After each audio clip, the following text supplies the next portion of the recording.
একটি কবিতা লেখা হবে। তার জন্য অপেক্ষার উত্তেজনা নিয়ে লক্ষ লক্ষ উন্মত্ত অধীর ব্যাকুল বিদ্রোহী শ্রোতা বসে আছে ভোর থেকে জনসমুদ্রের উদ্যান সৈকতে। কখন আসবে কবি?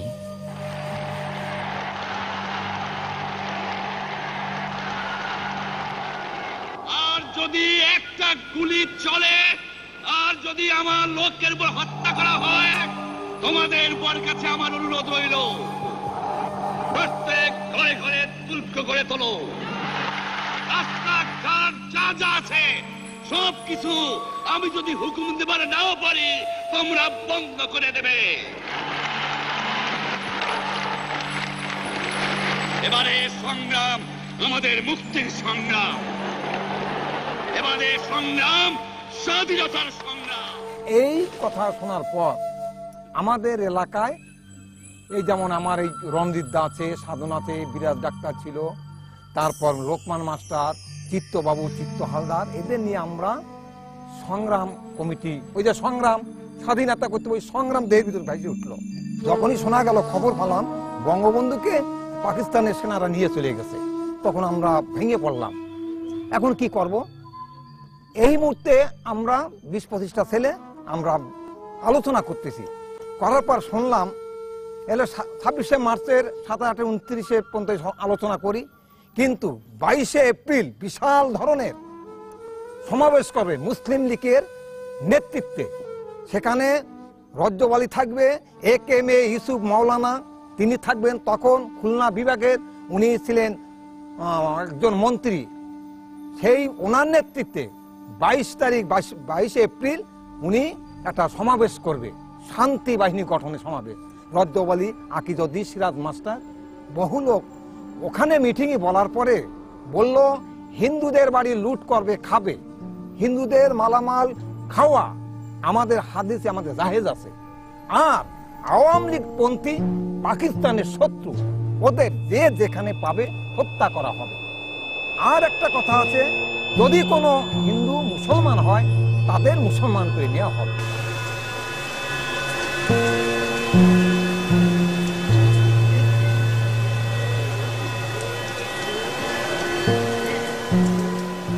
এই ঘোষণার পরে সঙ্গে সঙ্গে ওই উত্তর এলাকায় 400-500 বাড়ি পুরাই সাইড করে দিল।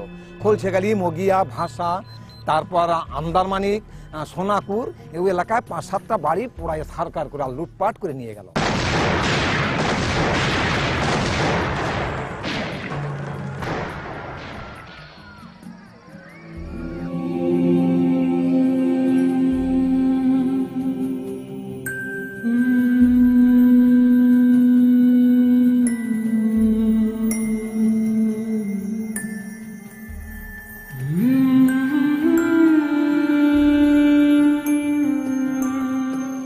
ওই সংবাদ যখন এখানে আসা হলো, আমি চিত্ত হালদার, মসজিদ বিয়ে চিত্ত বলে আর একজন চিত্ত ছিল, আমাকে বিরাজ ডাক্তার, আমাকে সাধন, আমার বড় ভাই অমল, এরা মিশে মৃত্যু কি করা যেতে পারে, এখন সর্বনাশ হয়ে গেছে। এরপরে এখন আমাদের একটা বাস্তিত্ব হবে, আমাদের হিন্দু এলাকা আমাদের বাঁচতে হবে, কি করা যায়, করার তো কিছু মুসলমান হইয়াও যদি সংগ্রাম কমিটি মজবুত করা হয় তাও করিয়ে দিতে হবে। আমি এই কথা বললাম, তোর ভারী সাহস, আমাদের সাহসটা দেখাতে হবে। মুসলমান হলে দেশ রক্ষা করতে বঙ্গবন্ধুর কথা মানতে হবে। তোমরা বাঁচতে থাকতে হলে সংগ্রাম কমিটি করো, সংগ্রাম আন্দোলন করো। এই আমার বলার পরে আমাকে রাগ করার পর আমি কিন্তু মানলাম না। কিন্তু এলো 22শে এপ্রিল মাস গেল, মে মাসের অদ্যাহতি শুনি কি এখানকার লতিফ তালুকদার, ফজলু তালুকদার, বাবর আলী তালুকদার, মুসলিম, আমি, তারপর আজিজ, তারপর ইদ্রিস মোল্লা, ইদ্রিস শেখ, রুস্তম মোল্লা, বেশ কিছু লোক খুলনায় শান্তি বাহিনী তার রাজাকার সৃষ্টি করতে যাচ্ছে খুলনা ট্রেনিং। যখন এই ট্রেনিং এর কথা শুনলাম তখন আমার মাথা খারাপ হয়ে গেল।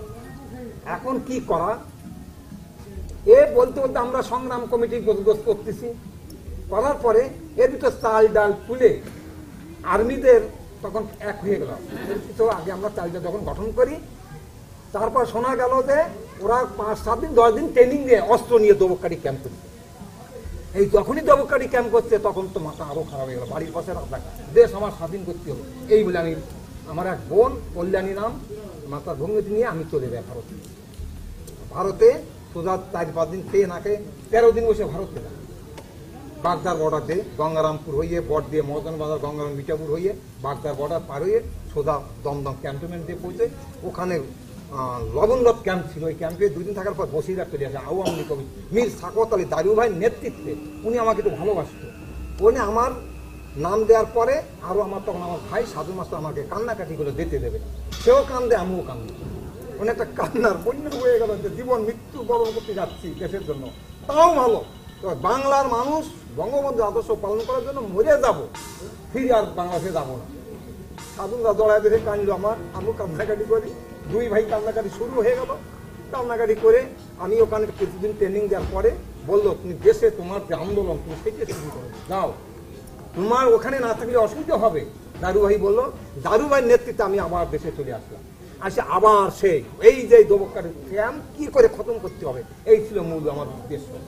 ওই রাজাকাররা আমাকে ঘেরাও করার জন্য ধরার জন্য আমার বাড়ি দিছিল, সেই বাড়ি দেখাবো এবং ওই দিনকে আমি কিভাবে পাতিশিয়াল অর্থাৎ সিলগাঁয়ের গর্তে পলাইছিলাম সেই অরুণ জঙ্গলে, সেখানেও তোমাদের দেখাবো।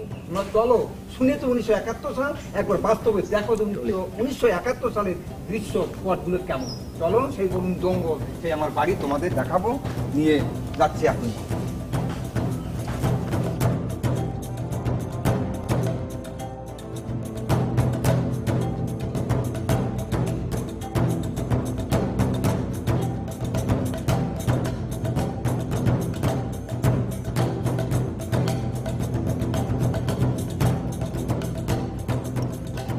দেখো না, এইটা হচ্ছে আমাদের বাড়ি, বুঝছো? এইখানে ছিল বড় বাড়ি, এখানে 11টা শরিক ছিল তখন, ওই বাড়ি ছিল আমাদের। যখন ওই 7ই মার্চ একবারে সংগ্রাম, মুক্তির সংগ্রাম, স্বাধীনতার সংগ্রাম, এই যখন ভাষণ দিল 7ই মার্চ পল্টন ময়দানে, তখন আমরা এখানে কিছু লোক ছিলাম। থাকার পরে এই যে এইখানে একটা বড় ঘর ছিল, আর একটা এইখানে মানে মুক্তিযোদ্ধার গঠন অর্থাৎ সংগ্রাম কমিটি গঠন করতে হবে, যে এবারে সংগ্রাম মুক্তির সংগ্রাম। তখন এই ঘরে বসে আমি, আমার এই সাধনা ছিল, বিরাট ডাক্তার ছিল, রঞ্জিত ছিল, মুকুল ছিল, বেশ কিছু অমল ছিল, আমরা ওই লোকমান ছিল, এখানে বসে আমরা সেই কমিটি গঠন করি। কমিটি গঠন করার পর এইভাবে কমিটি করে কার কী দায়িত্ব, তখন আমার একটু সাহসটা বেশি ছিল, বলছে তুমি এই সব লোক ডাকাডাকি করবা। আমি এই কি করলাম, সমস্ত লোকজন ডাকে ডাকে ওই সন্ধ্যার পর হলি আমরা মিটিং করি কীভাবে কি করা যায়। করতে করতে এই ঠাকুরবাড়ি বলভদ্রপুর হঠাৎ দুপুরের টাইমে আসে 4টে লোক গুলি করে দিল, ধামাধাম 4টে লোক একেবারে শুনলাম, তো আমরা আতঙ্ক হয়ে গেলাম। তখন আমার ওই যে বড় সামনে আমরা কি করি, তখন আমরা দিন দিয়ে গেলাম যে এখনই গুলি শুরু হয়ে গেল, আমরা তো আর করার কিচ্ছু নেই, আমরা যাবো কোথায়, অস্ত্র নেই ফস্ত্র নাই, কি করি। করার পর এইখানে আর একটা করছিল, আমাদের বাড়ি দফাদার ছিল অমূল্য কুমার দাস, সে বললো কি তুই আগে ঠান্ডা, আমি বলছি না, ইয়া ঠান্ডা হওয়া যাবে না। সেই লাশগুলো তারপর দিন এই যে একটা খাল আছে, এই খালে ভাসতে ভাসতে আসলো, এই পথে একটা পথ ছিল, এই রাস্তাটা, সেই পথ যাই দেখি লাশ, 4-4টে লাশ ভাসিয়ে আছে। দেখা যায় না, সে বড় বড় চেহারা, ব্রাহ্মণ মানুষ, মানে মানুষ ঘর দিয়ে কান্নাকাটি করতেছে, লাশের মানে 4টে লাশ একসঙ্গে ভাসিয়ে আসতেছে। পরে আমাদের মাথা আরো খারাপ হয়ে গেল, আমি সঙ্গে সঙ্গে এদেরকে বাদ দিয়ে আমি একা চলে গেলাম রহমান মিয়া, বাগেরহাট তখন এমপি, 70 সালের এমপি ছিল রহমান সাহেব, তার নেতৃত্বে বাগেরহাট কলাঙ্গি পাকিস্তানের পতাকা সব স্বর্ণবর্ণ করে দিলাম, স্বর্ণবর্ণ করে দিয়ে সব কালো পতাকা উড়িয়ে দিলাম। এই কালো পতাকা উড়িয়ে নিয়ে তখন আমরা ওখানে দলে দলে লোক, আইয়ুব বনাম 2 ভাই এক দড়িতে পাশি চাই, এইভাবে আইয়ুব খানের ফটো জুতোর মালা দিয়ে আমি ওই মিছিল থাকি রহমান মিয়ার নেতৃত্বে। এখানকার কিছু লোকে বলে যে এগুলো মুসলমান বানাতে হবে। তখন আমাদের গ্রামে গরু কাটলো, আমরা গরুর মাংস খালাম, টুপি মাথায় দিলাম, নামাজ পড়লাম। যখন গরুর মাংস খাই তখন 2 চোখের জলে হাউ হাউ করে কান্দি, বাঁচার তাগিদায়। কেন বাঁচবো? দেশ আমাদের স্বাধীন করতেই হবে। এই জন্য আমরা অনেক ওই আপনো কাজ সাধিতে মনুষ্য হয় নটি, যে কথা না, আমরা মুসলমান হয়েছিলাম শুধু দেশকে স্বাধীন করার জন্য, আর কিছু না। এই বাঙালিগো স্বাধীনতা দেব, বাঙালিরা ডিসি এসপি মন্ত্রী হবে, এই জন্য প্রাণের মায়া দয়া না করে মা বাবার কাছ থেকে চলে গেলাম সংগ্রাম কমিটি গঠনের পুরোদমে। এর ভিতর ফজলু তালুকদার, মজিবর, মুসলিমবার, লতি, তারপর আকরাম খা, আতাহের খা, তারপর আজিজ, এরা খুলনায় ট্রেনিংয়ে চলে গেল শুনলাম রাজাকার সৃষ্টি করতে। রাজাকার সৃষ্টি করে দবক কাটিয়ে এসে তারা ক্যাম্প করে দিল। ক্যাম্প করার পর আর অত্যাচার। আমার এক মামা অর্জুন দাস, সে বললো যে শিগগির নিমাই, আমার মাকে বললো সরায় দাও, তোমাকে বাড়ি রাজাকার ঢুকে যাচ্ছে। আমি তখন কি করলাম, পাশে এখানে একটা সিরিয়াল মানে পাতিশিয়াল যেটাকে বলে, সিরিগালের গর্ত ছিল, এই পথে যে কিছু একটা অরুণ জঙ্গল, এই গর্তের ভিতর আমি আস্তে আস্তে ঢুকে গেলাম। ঢুকে যাইয়ে সঙ্গে সঙ্গে কি বলে বন্টন দিয়ে গর্তটা ঢাকিয়ে রাখো। এরকম সময় শুনলাম বাড়ির ভিতর মানে গুলির আওয়াজ, পরপর দুটো ফাঁকা অবস্থা করেছে, এরকম শব্দ বললাম পরপর দুটো করা। তখন আমি আর ওই পাতিশিয়াল গর্তের ভিতর চুপ করে থাকলাম। তারপরে সন্ধ্যের ভিতর আর আমি বেরোইনি। না বেরোনোর পর সন্ধ্যা যখন ঘোর হয়ে গেছে, তখন আস্তে আস্তে আবার আসলাম। আসি দেখি বাড়ির লোকজন সব, না আমার মা মাকে বাড়ি পুজোয় পরও হাঁটছে। যখন করলো আমি আর ওই যখন আমি তো শুনেছি ওকে নারী নির্যাতন করছে, গুলি দেখেছি, লাশ দেখেছি, কিন্তু মার জ্বালা, আমি তার সন্তান, সে যদি কান্নাকাটি করে কুল দিয়ে তার কোন সন্তানই থাকে, তখন আরো আমার প্রতিজ্ঞা হলো যে মোটামুটি এর ভিতরে শুনি যে এদিকে আমার বাড়ি লুট করতেছে, আর ওদিক সেই 42 জনের যে কবর, সেই কবর এক গর্ত খুঁজে ওই মাটি চাপা দিল সেই রাজাকারা, ওরে নৌকো ভরে তাদের রাজাকারের ক্যাম্পে নিয়ে চলে গেল। তবে চলো দেখো সেই 42 জনে কিভাবে একই গর্তে থোয়া, যা বাংলাদেশের এমন একটা গর্তে 42 জনের মাটি দেওয়া আছে কিনা আমার জানা নাই। তাই তোমাদের কাছে আমার অনুরোধ, তোমরা চোখে দেখো, দেখে সেইভাবে তোমরা এই দেশের রাজাকারের বিচার করার জন্য তোমরা উদ্যত হও। আসো, এই করুণ কাহিনী দেখে দেখে তোমরা এই দেশের স্বাধীনতা রক্ষার জন্য একমাত্র ভবিষ্যৎ তোমরা। আমার দাবি, বঙ্গবন্ধু বলছিল আমি যদি বলতে নাও পারি তাহলে তোমরা ধাপিয়ে পড়বে, শত্রু মোকাবেলা করবে। আর আমিও বলছি তোমাদের কাছে আমি মরে যাব, তোমরা এর বিচার এই স্বাধীনতার বিপক্ষে লোকের বাংলাদেশে ঠাঁই দেবে না, এই আমি তোমাদের কাছে আমি বলতে চাই।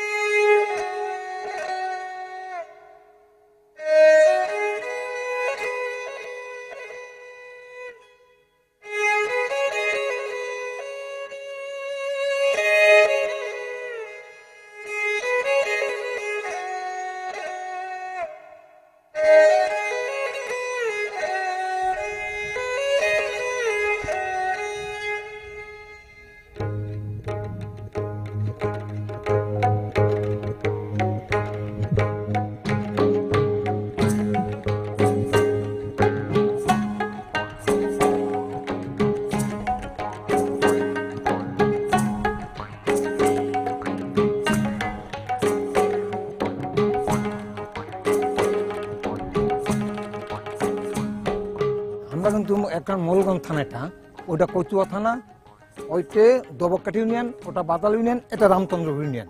হ্যাঁ, এখন এই 3 ইউনিয়নের মাঝখানে ওই যে রাজাকারের দল, এই যে খালটা, এই যে খাল দিয়ে নৌকোয় করে নিয়ে আসে, এই যে খাল দিয়ে এইখানে আসে। তখন তোমাকে বলছি তো এরিয়ায় কোনো মানুষজন ছিল না, একই গর্ত, বিশাল গর্ত, বুঝছো, বিশাল গর্ত খুঁজে সেই 42 জন যে সাকারি কাঠি, অর্থাৎ 5ই নভেম্বর এই গুলিটা হয়। 5ই নভেম্বর শুক্রবার বিকেলে গুলি হলো। গুলি হওয়ার শনিবার আমাকে বাড়ি, আমি বলছি শনিবার আমার বাড়ি ঘেরাও করলো। একই সময় এই লাশগুলো সব একই গর্তে থয়। থর পরে ওরা তো মাটি দিয়ে চলে গেল। তখন আমি বাড়িতে ওই সেই গর্তে, পাতিশিয়ালের গর্তের ভিতর, আমি সেই পাতিশিয়ালের গর্তের ভিতর আছি, সারাদিনই আছি। সন্ধ্যের পরে শুনলাম দেখি আমি আমার মাকে মারলো, কান্নাকাটি, আবার এখানে মাটি দিল। ওই রাত্রে ওই রামপুর ওই 4 পারইয়ে এখানে কোনো মানুষ ছিল না। তখন এই আইসে দেখি মাটি চাপা, মানে পুরো মাটি দেয়নি, একই গর্তে মাটি দেওয়া, এইভাবে চাপা দিল। তখন আমি কাঁদতে কাঁদতে চলে গেলাম। এখানে তো আমার মামা আছে। খেয়াল রাখবা 18 কার্তিক এই গুলিটা হয়, শুক্রবার 5ই নভেম্বর। এই এলাকায় তখন সমস্ত সাকারকাটি বাজারে উঠতো। শুক্রবার আমরা ফাইট করেছি দবকাটি, শনিবার 5টা 5:15টার সময় হাট ঘিরে তারপরে এদের গুলি করে, 2 জন করে বাঁধে, এরকম 2 জন করে বাঁধে লাইন দিয়ে এই লতিফ তালুকদার, আকরাম খা, সিরাজ মাস্টার, মজিবর, তারপর মুসলিম মেম্বার, তারপর ইদ্রিস মোল্লা, রুস্তু মোল্লা, ইদ্রিস শেখ, এরা প্রায় 50 থেকে 60 জন আসে, এদের লাইন দিয়ে এরকম 2 জন করে বাঁধে এরকম করে এগুলো বসাইছিল। বাসায় করে সব যার যার এগুলো গুলি করে। এই রাজাকাররা এখানে লাশগুলো কি করে আনলো? বাজার থেকে ওই লাশগুলো তুলে তুলে নৌকায় ফেলেছে, হুড়ি ঝালিস করে ফেলেছে বস্তার মতো। বস্তা যেমন পেলে, ইট যেমন পেলে, ঠিকভাবে নৌকায় ফেলে নৌকায় করে ওই এসিন ছিল, তারপর সত্তার ছিল, এরা নৌকায় করে রাজাকাররা সাথে করে এই যে খালটা, এই খাল বেয়ে বেয়ে বেয়ে এইখানে নিয়ে আসে। এখানে আগে তো বলছেন কোনো লোকজন ছিল, নীরব নিস্তব্ধ, মানুষ হাঁটতো না। 5-7 দিন 10 দিনের ভিতরে হাঁটলে একটা মানুষ হবে না। সেই এই যারা নৌকায় করে আইনে লোকরাইয়ে এইখানে মাটি দিছে। বিকেল 5টায় 5ই নভেম্বর শুক্রবার বিকেল 18 কার্তিক ছিল। এরা এক জায়গায় বলে বলতে সেই 1-2 নৌকো করে এখানে নিয়ে এসেছিল লাশ। আমারই সঙ্গে তারা চিড়ে রুটি বানাইয়ে তাগো বাড়ি রাত্রি স্নান করতাম। তারা ওই মুক্তিযোদ্ধা বলে তাকে ওই গুলি করে ওই বাগারতে বলো যে আমরা এতজন মুক্তিযোদ্ধা মারিয়ে আইছি। এই প্রমোশন পাইলো যে বিরাট মুক্তিযোদ্ধা তারা মারিছে, এই রাজাকাররা প্রমোশন পাওয়ার জন্য এই হত্যাটা করা হয় সাগরকাটি বাজারে। এই জন্য তাদের মুক্তিযোদ্ধা বলে তাকে মারিছে, কিন্তু সেই মুক্তিযোদ্ধার কাঠ এরা পাই নাই, কিন্তু আমরা কিছু করতে পারিনি। বঙ্গবন্ধু 75 হত্যার পরে তারপরে তো এলোমেলো হয়ে গেল, আমুকে দেশ পালায় চলে যায়। আমার তো হয়তো হত্যা করতে পারে, কারণ ওই যে আমি 71-এ কয়জন গুলি করেছি, আমার তো হত্যা করতে পারতো। আমি ভারতে চলে যাই, ভারত থেকে পুনরায় আবার আইছি। আমি আবার এই দেশে আইছি 81 সালে। শেখ হাসিনা আসলো, সেই সাথে আমি এই দেশে আবার শেখ হাসিনা 81 সালে আসে। আমি সেই ঢাকার থেকে শেখ হাসিনার বাড়িতে টুঙ্গি ভাড়ায় লঞ্চ যোগে চলে যাই। তারপরে তো আমি আবার এই মাঠে আইছি। আবার এই 9 সালে আমি আবার এদের বিরুদ্ধে কেস করেছি, আন্তর্জাতিক অপরাধের এই কেস চলতেছে। হয়তো 3 জন ফাঁসির কাছে ঝুলবে। তারা এখন 3 জন অ্যারেস্ট ছিল। গত পরশুদিন রাত্রে একজন লতিফ তালুকদার মারা গেছে হসপিটালে, মানে অসুস্থর কারণে সে মারা গেছে। এখন সিরাজ মাস্টার আকরাম খান জেলে আছে। তাদের ফাঁসি অবশ্যই হবে, তাদের ফাঁসি হবে। তারপরে আমি শান্তি পাবো, এলাকার লোক শান্তি পাবে। এর আগে আমারে বাড়ি গাড়ি দিলে আমার কোনো শান্তি নেই, এদের হত্যা করা না পর্যন্ত। এটাই হচ্ছে আমার আক্ষেপ। আমি চুল গালি কাটি না, এদের ফাঁসি না হওয়া পর্যন্ত কাটবো না।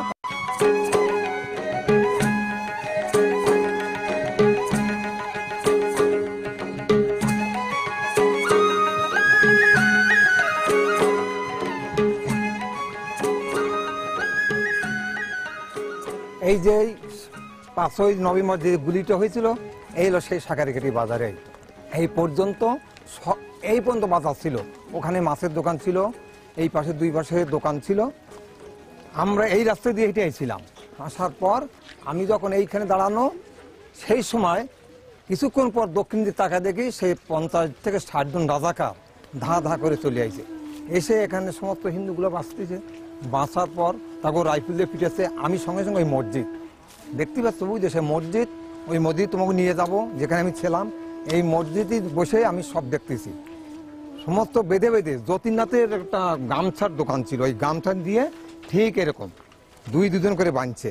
আর এরপরে রাইফেলের পিটেন ব্যানেট ছিল, রাইফেলের মাথায় ব্যানেট দিয়ে এরকম গুঁতো মারে, মানে ফুটো হয়ে যাচ্ছে সমস্ত এই জায়গাটায়। এই পিছনে এখান থেকে এই জায়গায় সব বান্ধ। কিরম ভাবে বাঁধছে জানো? ওই যতীনের দোকান থেকে গামছা নিয়ে 2 জন করে, এদের 2 জন, আবার এই 2 জন বান্ধে 45টা জোড়া হলো।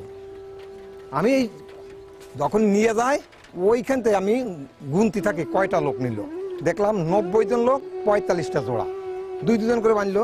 আস্তে আস্তে এখান থেকে সারি দিয়ে এর ভিতর ওই ব্যানেট দিয়ে ঘা দিচ্ছে, কেরু ঠেঙের পর রাইফেল দিয়ে বাড়ি মারছে, মারার পর চলে যাচ্ছে। আর ওই যে আনন্দ আছে ওই ছিল এখানে, ওর বাবা যখন মারে পা জড়ায় ধরছে, জড়ায় পর আর লাথি মেরে বিলে ছটকা দিচ্ছে, আর ওই রাইফেল দিয়ে পিটে দিচ্ছে। পিটানোর পর এইভাবে আস্তে আস্তে নিয়ে চলে যাচ্ছে। নেওয়ার পর আমি কিন্তু এই যে সেই মসজিদ, এই যে মসজিদটার এই কোনাটায় এইভাবে থরথর করে খালি কাঁপতে থাকি। কাঁপার পর এইভাবে তো লাইন দিয়ে নিয়ে যাচ্ছে। আর কান্না, ওখানে ওই যে কালু মুন্সি বলে একটা দাঁড়িয়ে একটা মুসলমান লোক, সে হাতে ধরিছে, পায়ে ধরিছে। আর ওই জমাদ্দার বাড়ির জমাদ্দার সাহেব অনবিনয় করছে, আরো বলে কি, হ্যাঁ চলে যাও, নাহলে এদের সঙ্গে তোমাদেরও গুলি করা হবে, তোমরা এখানে চলে যাবা। এখানে সব এগুলো মুক্তিযোদ্ধা মারবেরা কালকে দোকারি ফাইট করেছে, আমাদের হত্যা করতে গেছে। এইভাবে পিটেতে এই যে সামনে জায়গা, এই আসো, এখান থেকে এইরকম বাঁধবে আস্তে আস্তে, এখানে তো পিটেছে। আবার এইখানে এই শুরু, আসো এইখানে দেখো, এই বিলে এইরকম করে 2 জন বান্দা এরকম বাঁধছে, এইরকম ভাবে সব লাইন দিয়ে এইভাবে 2 জন করে লাইন দিছে। লাইন দিয়ে পর রাজাকার ওই সিরাজ মাস্টার ও বাঁশি দিল, বাঁশি দেওয়ার পরে 2 বাঁশি দিল, তখন 3 বাঁশিতে গুলি শুরু হয়ে গেল। যখন গুলি করে তখন এই কেউ উল্টি দিয়ে পড়ে, এই বলে সব পড়ে, আর এই রক্ত দাপাদাপি করতে লাগে। এইখান থেকে আগা মাথা এই সমস্ত লাইন দিয়ে গুলি শুরু করলো। গুলি করে ওরা কেউ খালের ভিতরে পড়লো, সিরিয়াসিরি কান্নাকাটি করতে লাগলো। কেউ তো এখানে নাই, সব বাজারের লোক চলে গেছে। আমি মসজিদ দিয়ে সব দেখার পরে রাজাকার যখন চলে যায় এইরকম ঠিক এরকম সময়টায় এবার জাস্ট এরকম টাইম তোমার অন্ধকার যখন হয়ে যায়, আমি ওই মসজিদ থেকে আমি এই খালের ভিতর পড়ে খাল সাপড়ে আস্তে আস্তে আস্তে ওখানে চলে যায়। চলে যাওয়ার পর আর কি করবো, তাহলে তো বাড়িতে গেলাম, বাড়িতে আর খাওয়া নাই, এদিক তো কান্না রোল, এলাকার মানুষ যার যার আত্মীয় স্বজন সিরিয়াসিরি করছে, কেউ স্বামী হারা, কেউ বাবা হারা, কেউ আপনার বাপ হারা। এখানে দূরে বসে শোনাচ্ছে খালি কান্নার ধ্বনি, আর কিছু না। চলো সেই মসজিদ, আমি যে মসজিদে ছিলাম সেই মসজিদে কেমন ভাবে ছিলাম সেটা তোমাদের দেখাবো, আসো দেখো।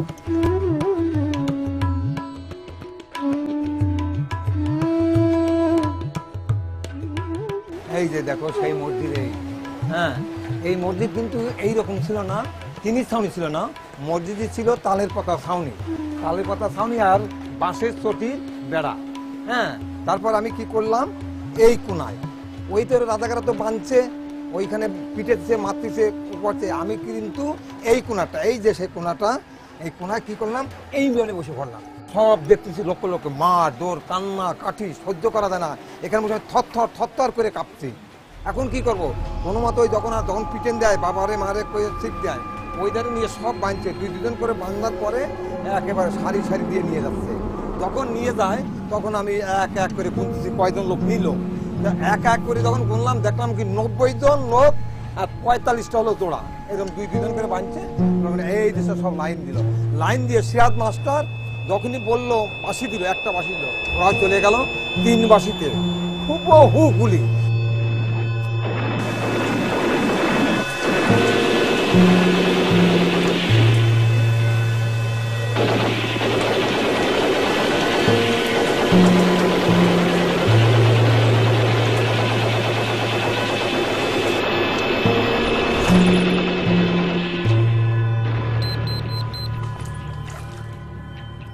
এইভাবে সেই মসজিদ, সেই সাকারি গাড়ি, সেই তোমাদের 1971 সাল, এই যে দৃশ্য, এই দেখার পরও আমরা এখন বুকে ব্যথা নিয়ে আছি।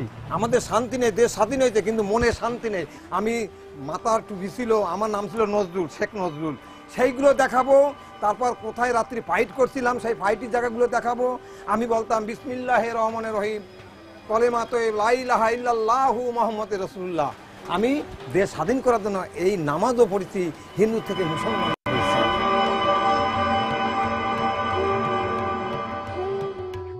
এই রাস্তা দিয়ে রাজাকারা কালো পোশাকধারী একবার লাইন দিয়ে ধাঁধা করে হাঁটে চলে গেছে।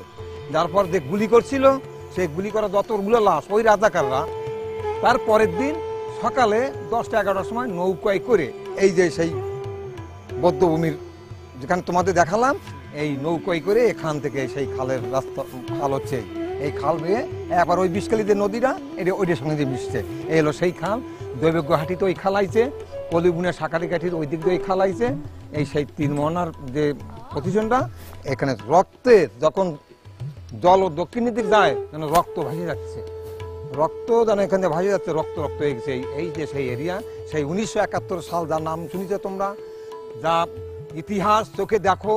1971 সালে এই বর্বর বাহিনী, এই রাজাকার গোষ্ঠী কি করেছে বাংলাদেশটাকে।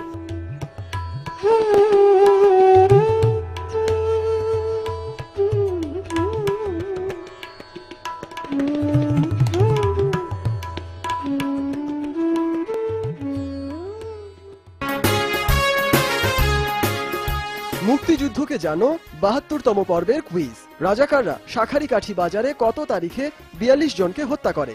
এ 5 October 1971, B 15 August 1971, C 5 November 1971, D 10 January 1971। বৃহস্পতিবারের মধ্যে ঠিক জবাব পাঠাও। MJ space A B C অথবা D লিখে পাঠিয়ে দাও 16242 নম্বরে। ঠিক উত্তরদাতাদের মধ্য থেকে 3 জনকে পুরস্কার হিসাবে দেয়া হবে মুক্তিযুদ্ধের বই। মুক্তিযুদ্ধকে জানো ৭১তম পর্বের কুইজের ফলাফল। প্রশ্ন ছিল সাটিয়ারচরা যুদ্ধে কতজন ইপিআর সদস্য শহীদ হন? সঠিক উত্তর বি 2 জন। এই পর্বের বিজয়ীরা মনিরা পারভিন, মোহাম্মদ আরিফুল ইসলাম, মোহাম্মদ হাবিবুর রহমান। যথাসময়ে তোমাদের ঠিকানায় পৌঁছে যাবে পুরস্কার।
এই যে সেই যামিনীকান্ত বিশ্বাস বাড়ি দবককাঠির যে রাজাকারের ক্যাম্পের কথা বলছিলাম না সাকারি রুটে, এইটি হচ্ছে সেই যামিনীকান্ত বিশ্বাস বাড়ি। মানে এইটাই ছিল রাজাকারের ক্যাম্প। এইটাই মেইন রাজাকাররা খুলনার থেকে ট্রেনিং দিয়ে এসে এই দালানটায় তখন রাজাকাররা থাকতো। আরও ওপাশে আরও 3টে ছিল, তো এইটা ছিল মেইন হেডকোয়ার্টার। এইখানে বসে সব পরামর্শ সব কিছু এই দালানটায় বসে আর কি হতো। মানে যত অত্যাচার এইখান থেকে তাদের পরিকল্পনা করতো। ওই পাশেও আরও ছিল। এই বিশ্বাসবাসীরা তখন চলে গেছিল তোমার ভারতে। শুধু এখানে নয়, এটা হেডকোয়ার্টার ছিল, আরও ওখানে আরও 3টে বাড়িতে ছিল। এরা এই বাড়িতে রাজাকারের হেডকোয়ার্টার হলো এইটে। এই হেডকোয়ার্টারে বসে পাকিস্তানের খান সেনারা মাঝে মাঝে এসে পরামর্শ করত। পরামর্শ করার পর এখান থেকে তাদের নেতৃত্বে এরা এলাকার অত্যাচার শুরু করত। অত্যাচারে জর্জরিত হয়ে যাওয়ার পরে আমরা ক্যাপ্টেন তাজুল ইসলামের নেতৃত্বে আমরা এইখানে আক্রমণ করবো, কারণ সহ্য করা যায় না। তারপরে আমার এই যে সহকারী যে মুক্তিযোদ্ধা বর্তমানে ইউনিয়ন কমান্ডার, ইনু আমাদের সাথে ছিল। আমি এই পাশে ছিলাম ওখানে এক ব্যাড়ের ভিতর। যখন 17ই কার্তিক অর্থাৎ 4 নভেম্বর বৃহস্পতিবার রাত্রে আমরা এই জায়গায় আক্রমণ করি। যুদ্ধ শুরু হয়ে গেল। আমাদের পরিকল্পনা বৃহস্পতিবার ছিল, তখন রাতে 11টা সাড়ে 11টাতে আমরা আশেপাশে দাদার প্রতিশোধ নিচ্ছি। একবার তো আর আসা যাবে না, যেহেতু বাগেরহাট এখানে খান সেনা আসা যাওয়া করতেছে। গোপন সূত্রে আন্ডারগ্রাউন্ড মানে আমরা আলোচনা করে এটাকে বলে গেরিলা ফাইট। আমার কাছে ছিল একটা 303 রাইফেল, এবং আমাদের সবার তো ভালোই আসতো না 303 রাইফেল। এখন আমরা দাদার প্রতিশোধ নিলাম। ওদিক মধুর পার্টি, এদিক ক্যাপ্টেন তাজুল ইসলামের পার্টি, মানে আমরাও কিছু মুক্তিযোদ্ধা। আপনার সাথে মোট কতজন ছিল? আমাদের সাথে ছিল প্রায় 37-38 জন। আমরা ওদিকতে আসলাম। তারপর আমার এই কমান্ডার ইনি আমার পাশে ছিলেন। মোটামুটি এনার কাছে দিন আরো কাহিনী ইনি সুন্দর করে বলতে পারবে। আমরা ছিলাম চিতালমারি আমাদের ক্যাম্পে তাজুল ইসলামের আন্ডারে ছিলাম। তাদের সঙ্গে আমরা যোগাযোগ করে মোদির সঙ্গে আমরা যোগাযোগ করলাম যেখানে কি করা যায়।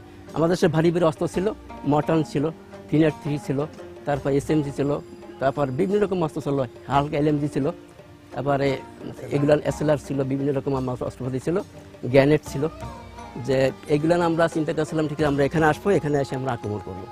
তো আমরা সেই পরিকল্পনাভাবে আমরা চলে আসছি। আসার পরে এখান থেকে শুরু করলাম। সেখান থেকে সন্ধ্যার থেকে শুরু করে সারা রাত প্রায় 4-5 ঘন্টা একইভাবে গোলাগুলি চলছে। করুণ কাহিনী, সে মানে বিরাট সেই কাহিনী। সেগুলো তো না দেখলে বলা যায় না, বোঝাও যাবে না। খালি এমনভাবে শুরু করলাম এবং সারা রাত বর্ষা হয়েছিল। বর্ষায় সমস্ত লোকজন একেবারে সব দুর্বল হয়ে গেলাম। আমরা সকালবেলা ভোর হয়ে গেল। ভোর হয়ে যাওয়ার পর আমরা যার এখান থেকে চলে গেলাম একেবারে সেই নদী পাড়াই ওপার, যার ক্যাম্পে চলে গেলাম। তারপরের দিন তো পরের দিন সকালবেলায় রাজাকাররা প্ল্যান করে ওই ছাকারি কাটিয়ে ওদেরকে হত্যা করলো। আচ্ছা, যুদ্ধকালীন সময়ে আপনাদের দলের কেউ নিহত হয়েছিলেন কি? হ্যাঁ, অনেক নিহত হয়েছে। তার ভিতরে আমার কাছাকাছি হাবিব পোটাল হয়েছে, সুলতান, তারপর আসাদের নামে একটা স্কুল হয়েছে। এ তো এই প্রথম যুদ্ধ। তারপরে গল্লামারু আমার সামনে বহু লোক গুলি হয়ে মারা গেছে। তাদের নাম সবাইকে আমি বলতে পারবো না, তখন আমি পুরো চিনতাম না। তখন আমি ইপিআর এর সঙ্গে ছিলাম। হাজার লোক তখন গুলি হয়েছে, লাশের পর লাশ হয়ে গেছে। এই তো যুদ্ধ। তারপর যুদ্ধ তো প্রতিটা ক্ষেত্রে 9 মাস। 16ই ডিসেম্বর ঢাকা স্বাধীন হলো, 17ই ডিসেম্বর আমরা বিকেল 5টায় এই সেখানেও খান সেনারা ছিল।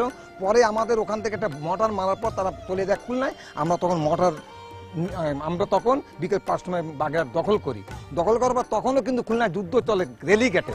তখনও ভারতের 3টে বোম্বিং করে রেলিগেটে, দৌলতপুর শেষ, ফুলবাড়ির গেট, রেলিগেট, ওদিক ভারতের সেনা ঢুকে গেল, খুলনার সেনারা ওইখানে হলো সমর্থন শেষ। ওইটাই হলো শেষ যুদ্ধ আমাদের। যুদ্ধের সময় আপনারা বাগেরহাট কিভাবে দখল করলেন? বাগেরহাটটা তো ওগুলো আমরা করেছি, কিভাবে করলাম শোনো। আমার মনে হয় খুব সম্ভব 11ই ডিসেম্বর হয়তো রাত 12টার পরে আমি চিতলমারি ক্যাম্পের থেকে যাচ্ছি। আমার ওই কাকা ছিল আসুনকে, তখনই বলে খবর আছে ভারত স্বীকৃতি দিছে। স্বীকৃতি দেওয়ার পরে ইন্দিরা গান্ধী তখন ভারতের প্রধানমন্ত্রী, খুব সম্ভব 11 তারিখে হবে ডিসেম্বর, ভারত যখন স্বীকৃতি দিতে আর আমাদের দেশ স্বাধীন করতে আর দেরি হবে না।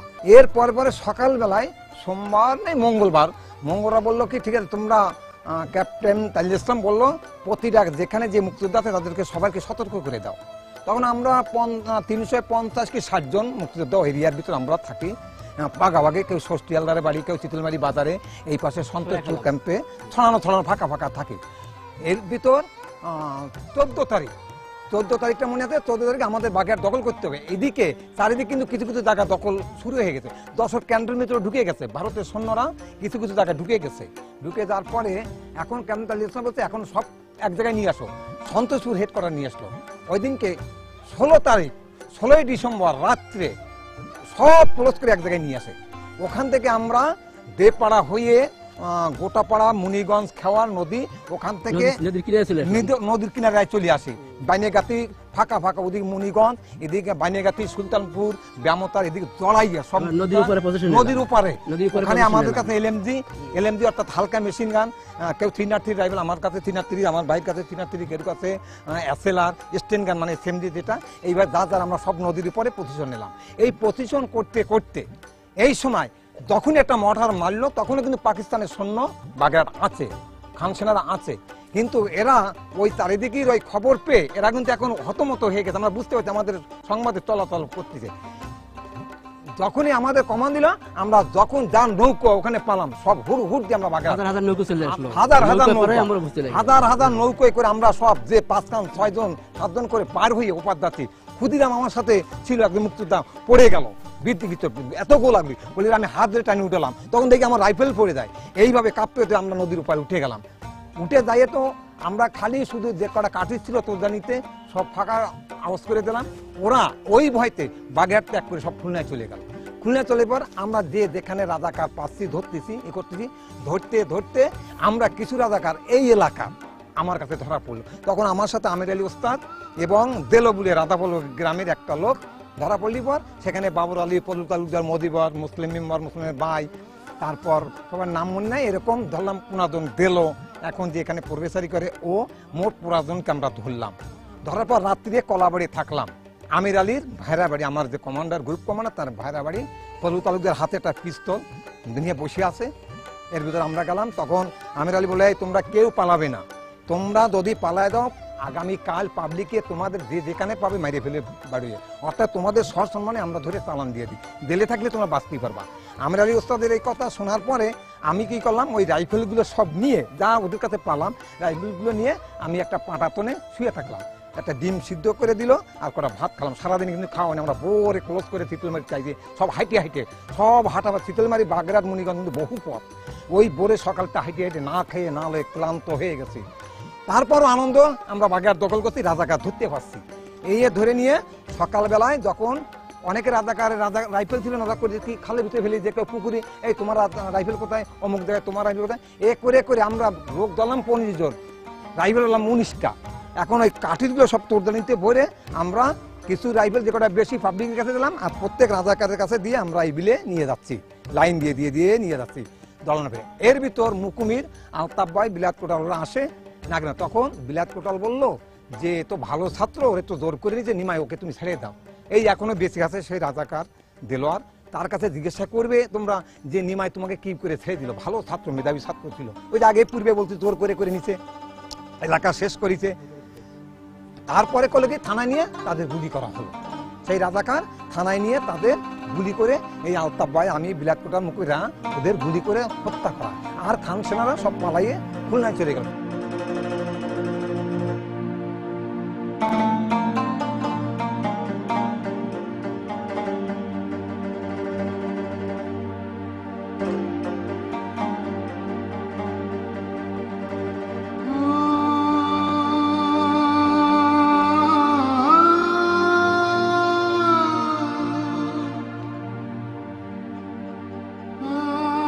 করে কাঁদছি, মানে কান্নায় বনিতে দুটো ভাত খাই আর চোখেতে জল, মানে টপ করে ভাতের পর পড়ছে আর ভাত খাচ্ছি। যে আজকে দেশ স্বাধীন করার জন্য মা বা ভাই বোন ছেড়ে আজ আমাদের দেশ স্বাধীন করার কি আজ দৃশ্য, কবে স্বাধীন করবো, শুধু হাউ করে কাঁদতাম। এরা আমাকে সান্ত্বনা দিত। এই হলো ৭১। এই ৭১ করুণ কাহিনী, বিরহ বেদন ও জ্বালা, চোখের পানির হলো ৭১, সন্তান হারা ৭১, বাবা হারা ৭১, ভাই হারা ৭১, ইজ্জত হারা ৭১।